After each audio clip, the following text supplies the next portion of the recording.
આપણે અને ભગવાન સૌ તેની ચ્યો કલ યુગ में मातम धनियो रूप કર્યા વાચીંદો છે જ તેની 12 વર્ષ તપ કેદો છે પણ સનાતન ધર્મ 12મતી સ્થાપના કેદો છે તેની ચ્યો જ કે માયશ્રી મહેશ પંથી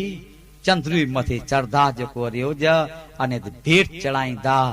मुसलमान 4 हज करे हिंदू वञेता हिंगलाज मायश्री चलो चंद्रवे जी धार तस्ताणु महामय चेवनी जीवे के जन्म जन्म मनख जो अवतार ज अने मातंग धणी जरे हती आया 12 वरे तप क्यों तो पहलो गता जो है चंद्रवो बीजो कारुंबो केडार त्यो लिंग से सोमनाथ गता जो सेण्य जुगा जुग जो सदा मातंग लुणंग मातई अने मामई देव जरे त्याज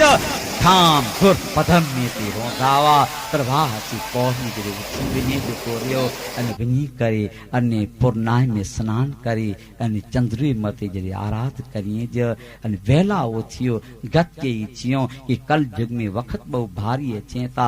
वधारे की नथी ने वित्रो के जा करो आके सुखी थीनु विडाला करो चियो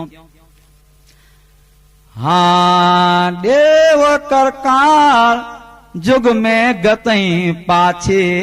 ले पौरा जाग जाज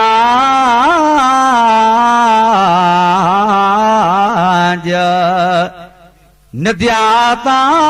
के जी के जाना काय मायसरिया मांडो गड मरसवा बरक मंडप मुरुजोता से राजा देव शंकर जो दियो नई प्रभातिया पोरिया वेला उठी वञो है गत वेला उठी करे अने आज जन देव मते सरदावे एजे नाजो दियो कर्यो अने पार की गिला न करो जीवन में कदे आई दुखी नहीं थियो अने महामय देव वेला उठी करे ज अने चंद्री मते सेवा करिए ता